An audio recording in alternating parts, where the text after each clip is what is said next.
Moi, c'est Anto. Moi, c'est Val. Pour nous, un fourgon, c'est pas uniquement un véhicule. C'est un espace à imaginer, à transformer et à optimiser. Et c'est exactement ce qu'on fait ici. On transforme vos fourgons en vraies petites maisons roulantes.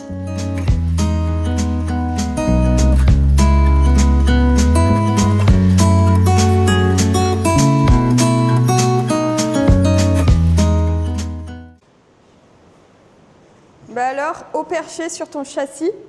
T'as vu le monstre? Ouais, Impressionnant, hein? magnifique. C'est cool, ça prend forme. Ah ouais, mais là, t'as presque fini, là. Ouais, j'ai encore 5 minutes. 5 minutes et on est bon. Non, qu'est-ce qu'on a fait? On a fait beaucoup de choses, hein, quand même, Bah mine ouais. de rien. On dirait pas, mais ça chôme pas, hein, Ouais, c'est Van ouais. Wood. Bah, on fait bien de filmer là parce qu'on va plus voir grand-chose de ce que t'as fait, là, finalement. Ouais, c'est pour ça, là, j'ai calmé un peu le jeu, là, tu vois, parce que ça avance trop vite. Non, je rigole. Alors, qu'est-ce qui s'est passé depuis qu'on a rentré le châssis? Parce que oui, la dernière fois qu'on s'est vu, on rentrait le châssis. Donc, on s'est retrouvé avec notre magnifique châssis à l'intérieur, qui prend toute la place de l'entrepôt déjà, tu as remarqué? Et la coque qui est juste là, à côté. Ouais, exactement. La coque est restée là-bas. Elle attend sagement le carrossier. Et nous, qu'est-ce qu'on a fait? Alors, première des choses, la toute première chose que j'ai faite, c'est que j'ai remplacé le vieux stabilisateur qu'il y avait à la place de celui-ci. Attends, je ferme, au moins tu verras plus clair. Tout simplement parce qu'il était HS, il avait été recoupé parce qu'il s'était plié, c'était un truc électrique, nous on se foutait un peu qu'il soit électrique, on n'avait pas spécialement besoin. Donc on l'a passé en manuel, on en a mis un tout neuf, tu vois, où tu as une roue en fait, que tu viens de dévisser, enfin pas une roue mais voilà, tu viens de dévisser, il monte, il descend, c'est juste un stabilisateur quand tu es à l'arrêt. Donc on a commencé par ça. Après, on a fait un check général du châssis parce que même s'il avait été restauré il y a quelques années, il est super sain, ça c'est vraiment une très bonne nouvelle. La toute première chose qu'on a faite, c'était quand même de faire un check général pour voir s'il n'y avait pas des choses qu'on n'avait pas vues. Il y avait un tout petit peu de rouille superficielle, tu vois, de surface qui s'était remis à quelques endroits vu qu'il est stocké depuis quelques années. Donc on a profité pour remettre un coup de brosse, bien tout nettoyer et remettre un coup de traitement anti-rouille par-dessus tout ça. Au moins on repart sur une base qui est impeccable. Donc du coup voilà, on a commencé déjà par ça.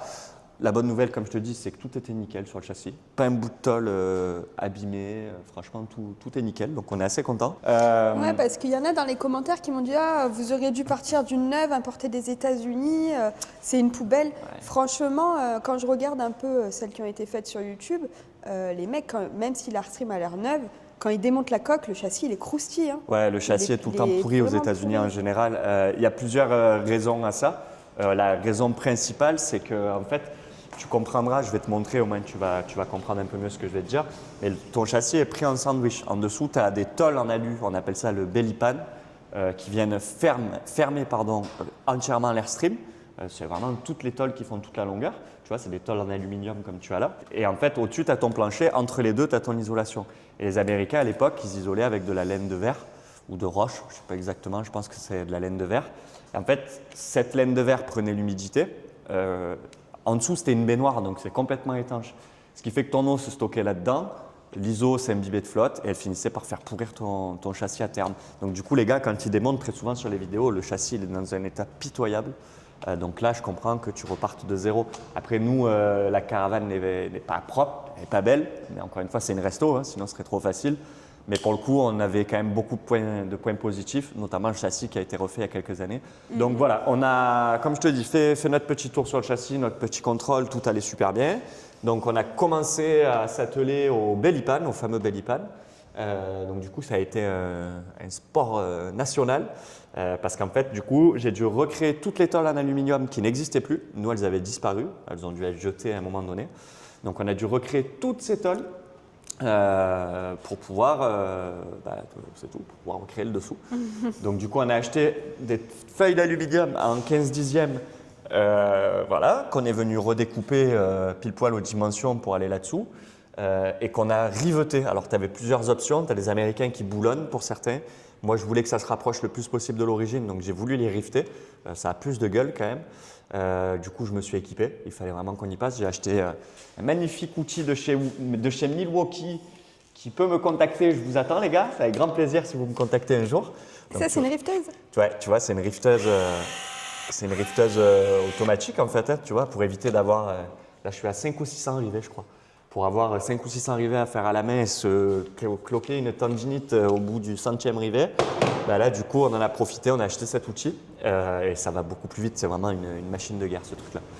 Donc voilà, on a donc découpé toutes nos tôles, refixé toutes nos tôles dessous, donc c'est par recouvrement. Pour créer l'étanchéité, tu viens par recouvrement poser une tôle sur l'autre. Donc voilà, tu vois, tu as encore des rivets là. De toute façon, tu les verras, mais tu vois, là, tu as des rivets tout le long. Ah oui, ok. Voilà, donc du coup, toutes les tôles ont été recréées. Une fois que les tôles ont été recréées, bah déjà, c'était une grande étape de fête parce qu'on ne dirait pas, mais il y en a un paquet là, des tôles et puis ça prend beaucoup de temps à tout rifter un après l'autre, tu vois. L'étape d'après, ça a été de poser l'isolation. Alors l'isolation, là, on en profite de faire la vidéo maintenant parce que je vais bientôt plus la voir. Tu vois, on est parti chez une ISO de chez Soprema. En fait, qu'est-ce que c'est? C'est tout simplement un polystyrène extrudé. Et pourquoi celui-ci? Tu vois que tu as une sorte d'aluminium dessous. C'est de l'alu en fait. On a pris celui-ci parce que déjà, on avait des épaisseurs qui nous correspondaient bien. Nous, on a mis 8 cm en sachant qu'on avait à peu près 12 ou 13 cm d'espace dispo. Et vu que ton ISO, pour qu'elle soit performante, il faut que tu aies une lame d'air. On a mis 8 cm, ce qui est déjà costaud. Hein. C'est plus que cohérent. Et après, de l'autre côté, il fallait quand même une ISO costaud parce que vu la surface au sol, voilà, il fallait que ce soit bien isolé. Et donc, du coup, oui, on a pris celle-ci parce qu'elle avait aussi le pare-vapeur intégré. Donc, déjà que c'est une matière qui ne crème pas trop concrètement l'humidité. En plus, elle a un frein vapeur. Ça a été l'étape qui a suivi. Alors, il y a eu beaucoup de découpes, tu vois, ça a été assez délicat pour pouvoir tout rentrer correctement, mais ça s'est super bien passé. Donc là, on avait déjà nos premières couches qui étaient faites. Le dessous, l'isolation et l'étape qui a suivi, que là, je suis en train de bientôt terminer. Je suis assez content parce que là ça change vraiment de gueule. C'est le plancher. Alors le plancher, il y en a plein, je les vous vois arriver qui vont dire mais qu'est-ce que c'est que ce truc noir? Il y en a d'autres qui vont connaître. Plancher, on avait deux possibilités. La première, c'était le contreplaqué marine et la seconde, c'était un CP eucalyptus bakélysé.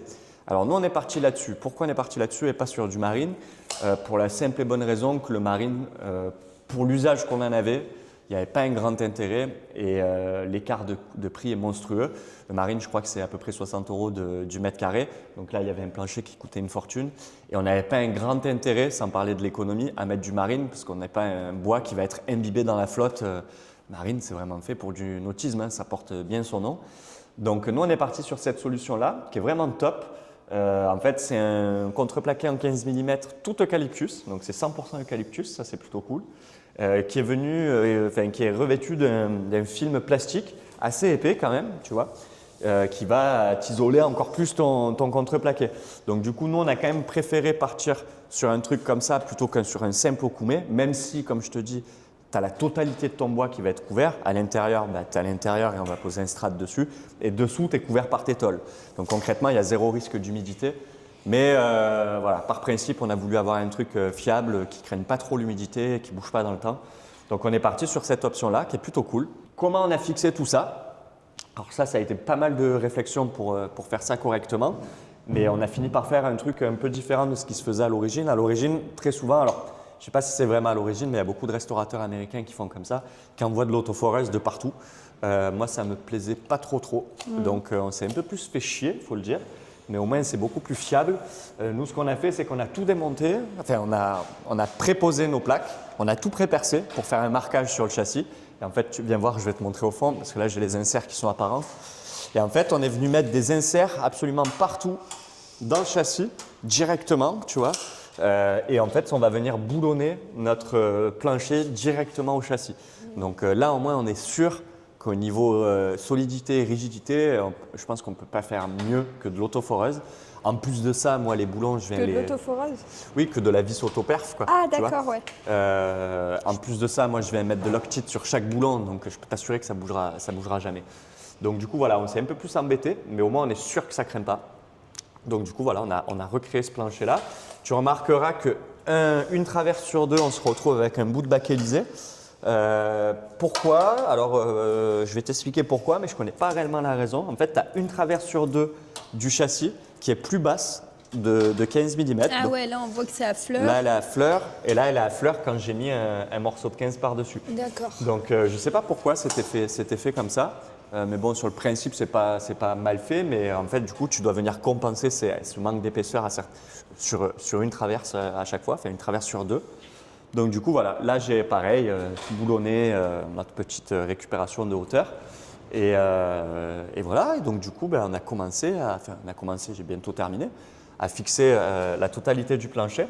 Tu as deux planches qui pour l'instant restent amovibles, c'est celle-ci et celle-ci. Vous verrez sur les vidéos, les inserts que Val va vous mettre, vous comprendrez qu'il y a encore les trous. Dessous, c'est pareil, il n'y a pas la tôle en fait. Là, j'ai posé le plancher pour avancer, mais elles vont être démontées pour la simple et bonne raison que c'est les emplacements de nos cuves. Ici, tu vas avoir la cuve d'eau grise et ici, tu vas avoir la cuve d'eau propre. Voilà, donc tu vois là pour l'instant c'est… En fait, tu as mis la tôle ici et là, tu n'as pas mis de tôle Voilà, encore. là je n'ai pas encore mis les tôles parce qu'on attend d'abord de fixer nos cuves. Les cuves. En sachant que nos réservoirs, je vais t'en parler rapidos, on avait prévu de les faire sur mesure.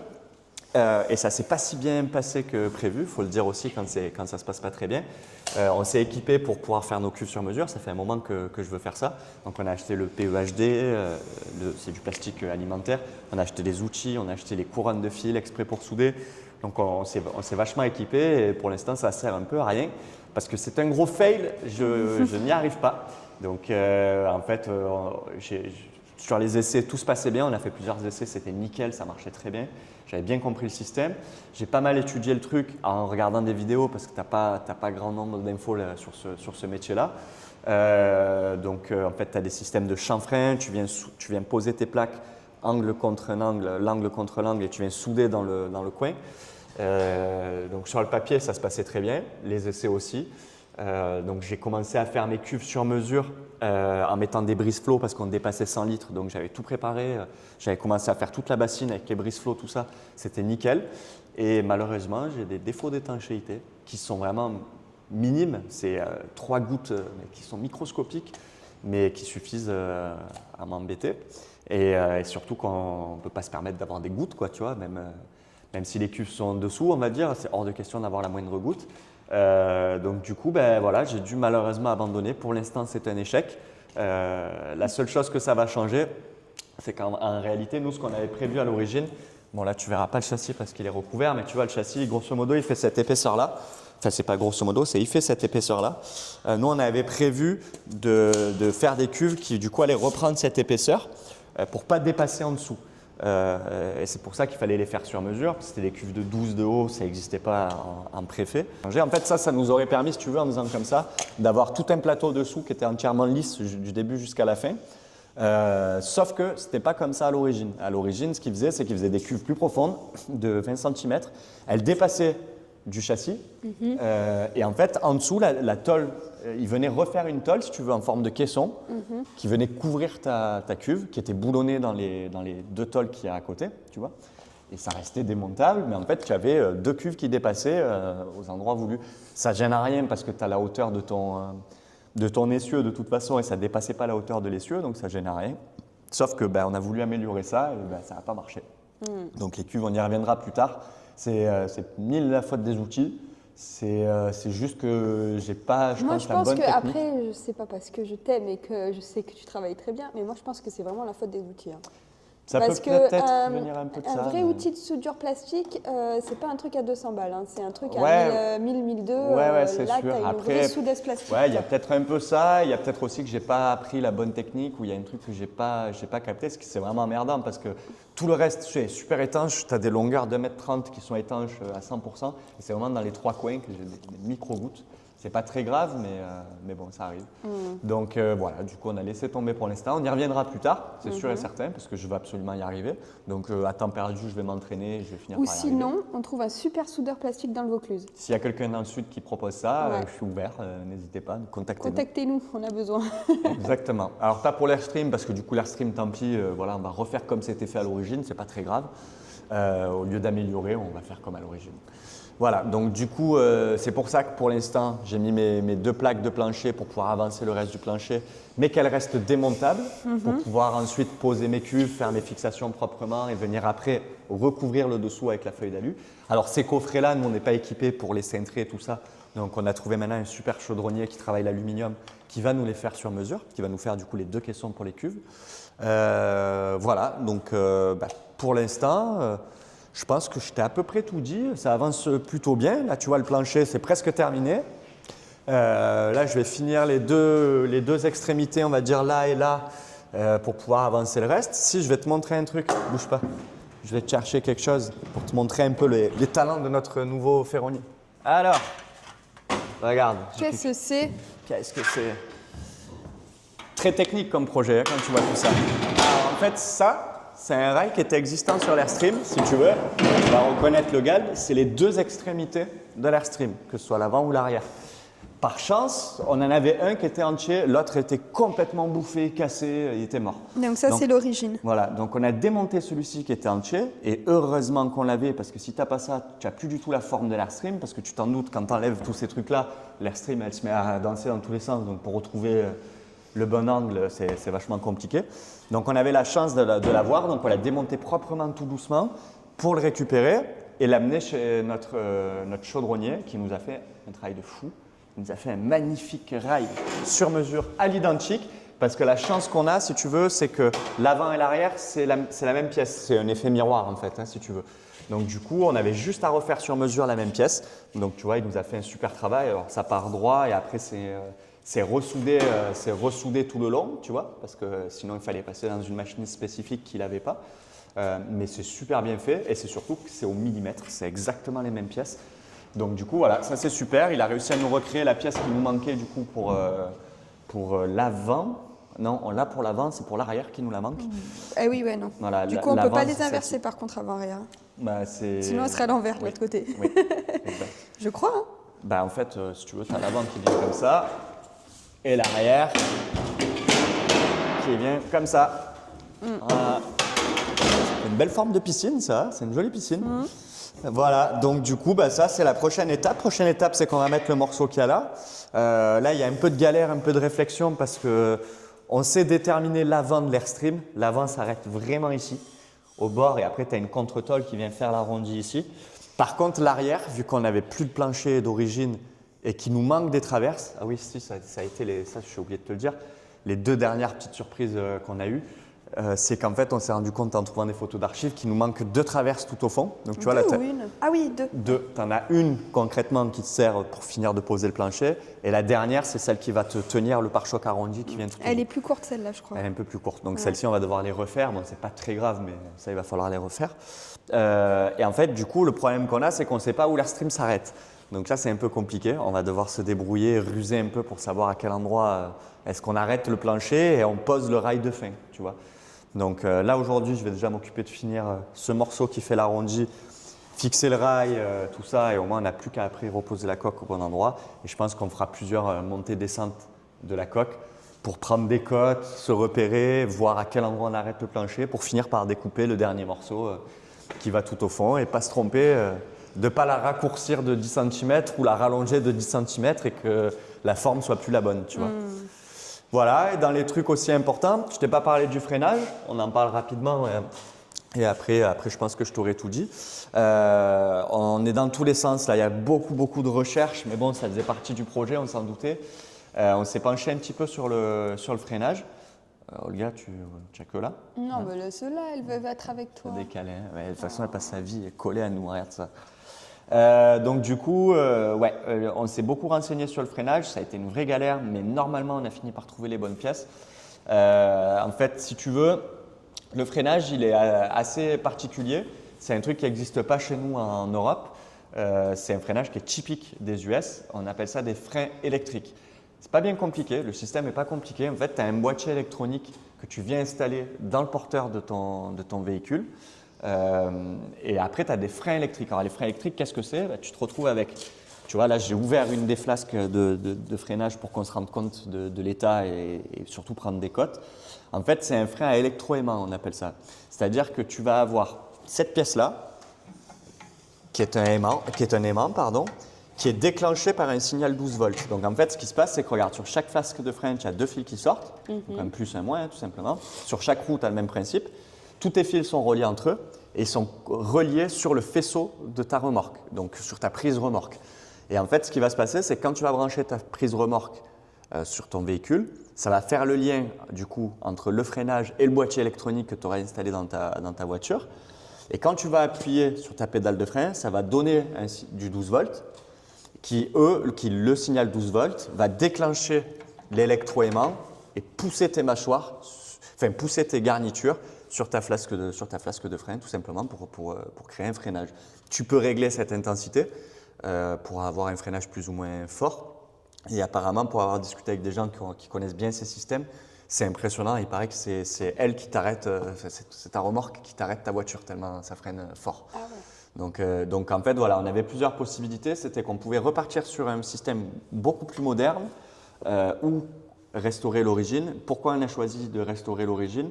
Tout simplement parce que nos essieux sont impeccables.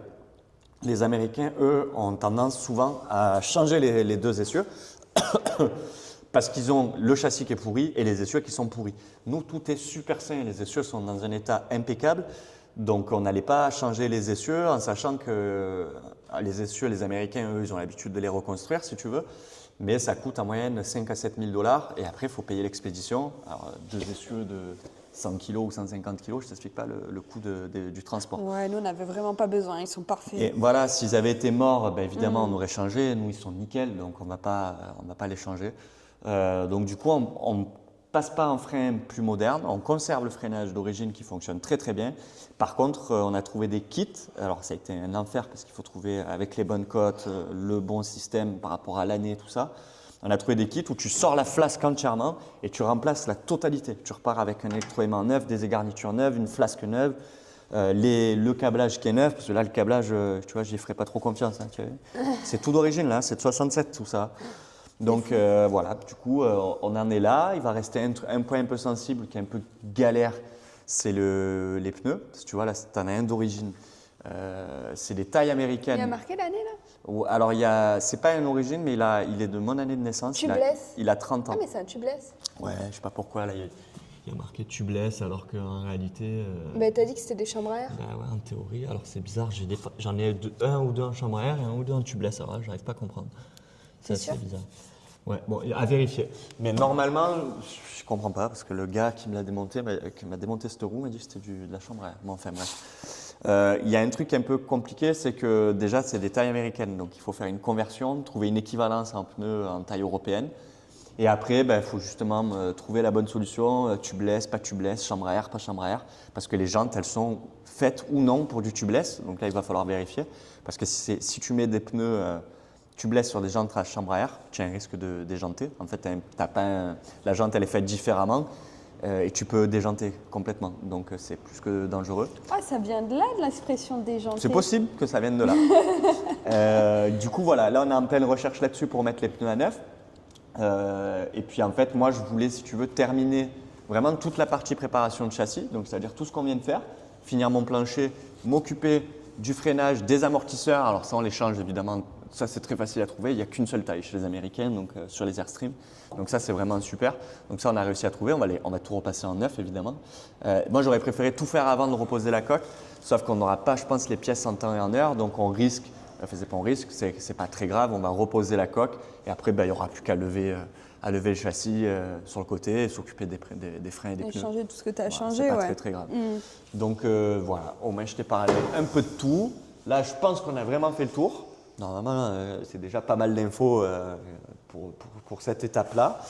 Et les prochaines vidéos, je pense que ce sera la repose de la coque, hein, à mon avis. Là, ça va être une journée un peu stressante. On va s'y mettre à au moins 4, je pense, parce qu'il faut tout régler en même temps au millimètre. Donc, ça va être coton. Bien fun. Mais voilà, ça va être une prochaine grande étape. Et on aura fait déjà la partie que je craignais le plus, on va dire. C'était toute cette préparation. À partir de là, après, ça reste de l'aménagement, de la carrosserie. Bon, la carrosserie, c'est pas moi qui m'en occupe et le carrossier, il est serein, donc ça va bien se passer. Il y a les vitrages qui vont nous faire transpirer encore, il faut restaurer toutes les vitres. Mais voilà, après, on rentre plus dans le cœur de notre métier, quoi. Ça va être de l'aménagement. Donc, je ne dis pas qu'il va être simple parce que tout est rond. Mais voilà, là, on était dans de la découverte pure. Donc après, ça va nous faire du bien de rentrer. Et c'est surtout qu'on va enfin la rentrer dans l'atelier principal. Je ne suis pas à l'aise ici, tu vois. Ouais. On n'a pas nos marques ici. Ouais, là. regarde, c'est un bordel sans nom. Il fait froid. Il est austère, cet entrepôt, tu vois, je trouve. Même là, les éclairages, ils marchent pas. Ouais, les éclairages, ils déconnent, ils clignotent. Enfin, bon. Donc tu vois, voilà, je me languis quand même qu'on puisse la rentrer. Et ça, on vous fera des stories, ça va être trop cool. Le moment de la rentrée, on va la déplacer avec le robot électrique, là, tu sais. On a commandé un robot trolley pour pouvoir un déplace caravane. Pourquoi il est pas beau? Ah ouais, on va pouvoir la déplacer électriquement. Donc ça, c'est super avec une petite télécommande. Donc ça, je me languis trop d'installer ce trolley. Je le reçois la semaine prochaine pour pouvoir déplacer déjà le châssis à côté. Donc ça va être déjà beaucoup plus pratique pour pouvoir reposer la coque, tu vois, de pouvoir jouer au millimètre près avec une télécommande plutôt qu'avec nos bras, tu vois. Et après, une fois que ça c'est fait, qu'elle est tout accrochée, ça dégage en face et c'est reparti. Voilà, je t'ai tout dit. Et maintenant, il n'y a plus qu'à la suite. Les prochains épisodes. Allez, à plus.